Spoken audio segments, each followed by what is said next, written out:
Dans un contexte tendu marqué par les tensions militaires entre la Russie et l'Ukraine, se tiennent ce week-end les travaux du G7 à Liverpool, dans le nord de l'Angleterre, avec la participation des ministres des Affaires étrangères, membres de ce forum international, dont le Royaume-Uni, la France, l'Italie, les États-Unis, le Canada, l'Allemagne, le Japon et l'Union européenne.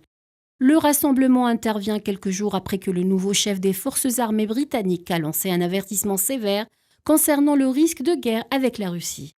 La ministre britannique des Affaires étrangères, Liz Truss, a de son côté déclaré que le Royaume-Uni viserait à nuire à l'économie russe s'il faisait une incursion en Ukraine, allant ainsi dans le sens de Joe Biden, qui a déclaré à Vladimir Poutine qu'une invasion russe entraînerait des mesures économiques fortes lors d'un appel vidéo entre les deux dirigeants.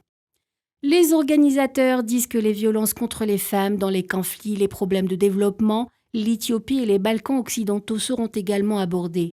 Les ministres du G7 devraient aussi appeler l'Iran à cesser l'escalade nucléaire et à revenir à l'accord de Vienne.